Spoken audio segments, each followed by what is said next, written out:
السلام علیکم ورحمۃ اللہ وبرکاتہ۔ آج کے ویڈیو کا موضوع ہے قبر کی پہلی رات۔ اللہ تبارک و تعالی سے دعا کرتے ہیں کہ ہمیں اور آپ کو اس ویڈیو میں کہی گئی باتوں پر عمل کرنے کی توفیق عطا فرمائے، اور برائے مہربانی ہمارے چینل کو سبسکرائب، لائک اور شیئر ضرور کر دیں۔ بہت ہی زبردست، بہت پیاری ویڈیو ہے۔ اللہ رب العالمین ہم کو اور آپ کو عمل کی توفیق بخشے۔ محترم ناظرین، موت ایک ایسی حقیقت ہے جس پر ہر شخص یہ یقین رکھتا ہے کہ اس سے دوچار ہونا، اس کا تلخ جام پینا ضروری ہے۔ یہ یقین ہر شخص کے کھٹکے و شبہ سے بالاتر ہے، کیونکہ جب سے یہ دنیا قائم ہے کسی نفس و جان نے موت سے چھٹکارا نہیں پایا ہے۔ کسی بھی جاندار کے جسم سے روح نکلنے اور جدا ہونے کا نام موت ہے۔ ہر انسان خواہ کسی مذہب سے وابستہ ہو یا نہ ہو، یا غیر اللہ کو مانتا ہو، غیر اللہ کو معبود مانتا ہو یا نہ مانتا ہو، اس حقیقت کو ضرور تسلیم کرتا ہے کہ اس کی دنیاوی زندگی عارضی اور فانی ہے۔ حضرت علی رضی اللہ تعالی عنہ کی خدمت میں ایک شخص حاضر خدمت ہوا اور پوچھنے لگا، اے امام علی، قبر میں انسان کی پہلی رات کیسی گزرتی ہے؟ تو حضرت علی رضی اللہ تعالی عنہ نے فرمایا، میں نے اللہ کے رسول صلی اللہ علیہ وسلم سے سنا ہے کہ انسان کی سب سے مشکل رات قبر کی پہلی رات ہوتی ہے۔ جب دوسرے انسان، اس کے دوست، عزیز و قارب، رشتہ دار اسے دفنا کر چھوڑ کر چلے جاتے ہیں تو وہ انسان روتا رہتا ہے، ہر ایک دوست کے پاس جاتا ہے اور اسے روکنے کی کوشش کرتا ہے کہ مجھے چھوڑ کر نہ جاؤ، لیکن افسوس اس کی آواز کوئی نہیں سنتا۔ حضرت ابو سعید رضی اللہ تعالی عنہ سے روایت ہے کہ حضور اکرم صلی اللہ علیہ وسلم نے فرمایا، لوگوں، اپنی موت کو یاد کیا کرو۔ قبر ہر دن اپنے مردوں سے اعلان کرتی ہے کہ میں غربت اور تنہائی کا گھر ہوں، کیڑے مکوڑوں کا گھر ہوں، مٹی کا ڈھیر ہوں۔ جب مومن کو دفن کیا جاتا ہے تو قبر اسے مرحبا مرحبا کہہ کر خوشخبری دیتی ہے کہ میری پشت پر چلنے والوں میں سے تو بڑا محبوب تھا، تو بہت بڑا پیارا تھا، تو بڑا عزیز تھا، آج میں تیری ہو گئی اور تو میرے پاس آ گیا، آج میرا احسان دیکھ لے۔ یہ کہہ کر قبر کشادہ اور چوڑی ہو جاتی ہے اور جنت کا دروازہ کھول دیا جاتا ہے، جہاں سے اس کو تازی ہوا آتی رہتی ہے۔ حضرت ابو ہریرہ رضی اللہ تعالی عنہ کا بیان ہے کہ حضور اکرم صلی اللہ علیہ وسلم ایک جنازے میں شریک تھے اور میں بھی آپ صلی اللہ علیہ وسلم کے ہمراہ تھا۔ آپ ایک قبر پر بیٹھ گئے اور فرمایا کہ یہ قبر ہر روز بآواز بلند کہتی ہے کہ اے آدم کی اولاد، تو کیوں مجھے بھول گیا ہے؟ کیا تجھے یہ معلوم نہیں کہ میں تنہائی کا گھر، غربت کا گھر، وحشت کا گھر اور کیڑے مکوڑے کا گھر ہوں؟ مگر اللہ جس کے لیے کشادگی کا حکم فرمائے گا اس کے لیے ہی کشادہ اور چوڑی ہوگی۔ اس کے بعد آپ صلی اللہ علیہ وسلم نے فرمایا، اے قبر، تو یا تو جنت کا چمن ہے یا تو پھر آگ کا ایک تندور ہے۔ حضور اکرم صلی اللہ علیہ وسلم نے فرمایا کہ مردہ جب قبر میں رکھا جاتا ہے تو قبر اسے کہتی ہے کہ اے ابن آدم، تو ہلاک ہو، تجھے کس چیز نے مجھ سے دھوکہ میں رکھا؟ کیا تجھے معلوم نہ تھا کہ میں کیڑے مکوڑوں کا گھر ہوں؟ تجھے کس چیز نے مجھ سے بہکا کر نڈر کر دیا تھا کہ تو میری پشت پر بہت اکڑ کر چلتا تھا؟ اگر وہ مردہ نیک ہوگا تو جواب دینے والے اسے جواب دیں گے کہ اے قبر، تو دیکھ تو صحیح اس کے اعمال کیسے اچھے ہیں، اچھائی اختیار کرتا تھا اور برائی سے دور رہتا تھا۔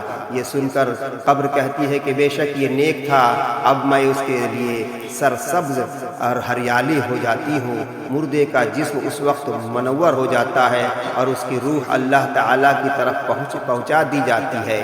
حضرت عبداللہ بن عبید رضی اللہ تعالی عنہ سے روایت ہے کہ حضور اکرم صلی اللہ علیہ وسلم نے فرمایا کہ مردہ قبر میں پیشتا رہتا ہے اور لوگوں کے گھروں کی آواز بھی سنتا ہے جو اس کے ساتھ جنازے کے لیے گئے ہوئے ہوں۔ مردے سے اس کی قبر کہتی ہے کہ اے ابن آدم، تیری ہلاکت ہو، تو نے میری تنگی، بدبو اور کیڑے مکوڑوں کا خوف نہیں کیا، اس لیے تو نے ان چیزوں سے بچنے کے لیے تیاری نہ کی بد اعمال مردے سے قبر کہتی ہے کہ تو نے میری تاریکی، میری وحشت سے، میری تنہائی سے اور تنگی سے میرا غم تجھے یاد نہیں رہا۔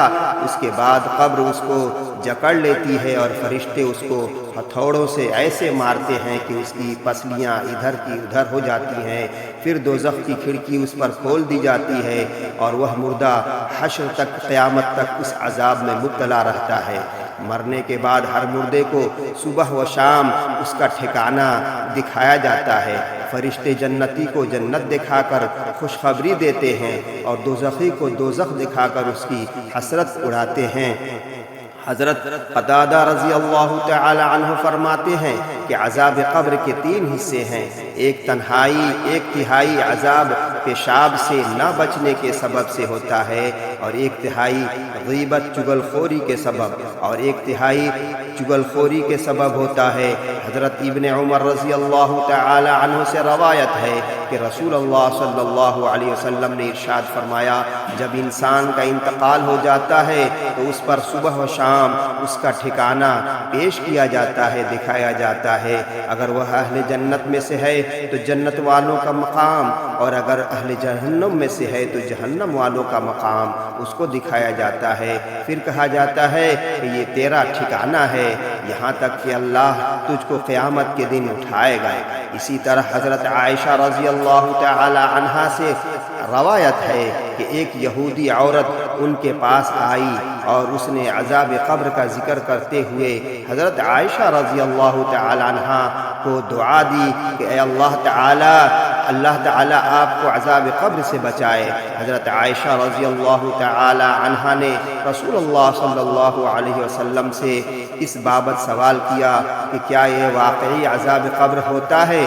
تو رسول اللہ صلی اللہ علیہ وسلم نے فرمایا، جی ہاں، عذاب قبر برحق ہے۔ حضرت عائشہ رضی اللہ تعالی عنہا فرماتی ہیں کہ اس کے بعد میں نے رسول اللہ صلی اللہ علیہ وسلم کو ہمیشہ دیکھا کہ ہر نماز میں آپ عذاب قبر سے پناہ مانگتے تھے۔ سیدنا ابو سعید خدری رضی اللہ تعالی عنہ سیدنا زید بن ثابت رضی اللہ تعالی عنہ سے روایت کرتے ہیں کہ انہوں نے فرمایا کہ ہم قبلہ بنو نجار کے ایک باغ میں نبی کریم صلی اللہ علیہ وسلم کے ساتھ تھے اور آپ صلی اللہ علیہ وسلم خچر پہ سوار تھے۔ اچانک وہ خچر اس طرح بدکا کے نبی اکرم صلی اللہ علیہ وسلم کو گرا دیتا۔ وہاں دیکھا تو 4، 5 یا 6 قبریں تھیں۔ ارشاد فرمایا کہ ان قبر والوں کو کون جانتا ہے؟ ایک شخص نے کہا میں جانتا ہوں۔ پوچھا یہ کب دفن ہوئے تھے؟ تو بتایا گیا کہ یہ شرک پر مرے ہیں۔ تو ارشاد فرمایا یہ امت اپنی قبروں میں آزمائی جاتی ہے، اگر مجھے اس بات کا اندیشہ نہ ہوتا کہ تم مردے دفن کرنا چھوڑ دو گے تو میں اللہ تعالیٰ سے دعا کرتا ہوں کہ وہ تمہیں عذاب قبر سنوا دے جو میں سنتا ہوں۔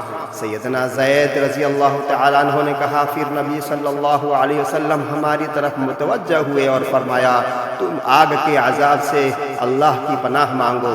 صحابہ رضی اللہ تعالی عنہم اجمعین نے کہا ہم جہنم کے عذاب سے اللہ کی پناہ مانگتے ہیں۔ اللہ تعالیٰ سے دعا ہے کہ اللہ تعالیٰ ہم سب کو مرنے سے پہلے مرنے کی تیاری کرنے کی توفیق عطا فرمائے۔ جب تک زندہ رکھے اللہ تعالیٰ ہم کو اور آپ کو نیک بنائے، ایک بنائے۔